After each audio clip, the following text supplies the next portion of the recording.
ನಾನು ರಘು ಬಾಚಿಕೊಪ್ಪ ಅಂತ, ನರಸಿಂಹರಾಜಪುರ ತಾಲೂಕು ಅಲ್ಲಿ ತೋಟ ಇದೆ. ನಾ ಇದುವರೆಗೂ ಹೊರಗಡೆ ಕೆಲಸ ಮಾಡ್ತಿರೋದ್ರಿಂದ ನನಗೆ ಕೃಷಿ ಬಗ್ಗೆ ಏನೂ ಅನುಭವ ಇರಲಿಲ್ಲ. ಸೊ ಕೃಷಿ ಮಾಡೋಕ್ಕೆ ಬಂದಾಗ ಇಲ್ಲಿ ತುಂಬ ಜನ ಒಬ್ಬೊಬ್ಬರು ಒಂದೊಂದು ಥರ ಹೇಳ್ತಾಯಿದ್ರು. ಸ್ವಲ್ಪ ಕನ್ಫ್ಯೂಸ್ ಆಗಿಬಿಟ್ಟೆ. ಏನು ಮಾಡಬೇಕು, ಯಾವ ಥರ ಹಾಕಬೇಕು, ಯಾವ ಗೊಬ್ಬರ ಕೊಡಬೇಕು, ಯಾವ ಕೆಮಿಕಲ್ ಸ್ಪ್ರೇ ಮಾಡಬೇಕು ಅನ್ನೋದು ಸ್ವಲ್ಪ ಇದರಲ್ಲಿದ್ದಾಗ ಹೀಗೆ ಒಬ್ಬರು ನನಗೆ ಪರಿಚಯ ಮಾಡಿಕೊಟ್ರು. ಸಂತೋಷ್ ನಿಲ್ಗುಣಿ ಅಂತ, MSc AG ಮಾಡಿದ್ದಾರೆ, agri scientist. So very knowledgeable. ನನಗೆ ಆವಾಗ ಸ್ವಲ್ಪ ಇವರ ಮಾತುಗಳು ಕೇಳಿ ಸ್ವಲ್ಪ ನಂಬಿಕೆ ಬಂತು.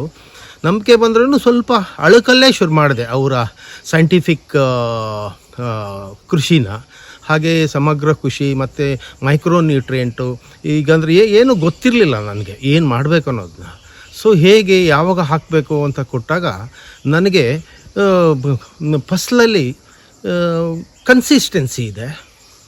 ಒಂದು ವರ್ಷ ಜಾಸ್ತಿ ಆಯಿತು, ಕೆಲವರು ಕಡಿಮೆ ಆಯಿತು, ಈ ವರ್ಷ ಕಡಿಮೆ ಆಯಿತು ಅಂತಾರೆ.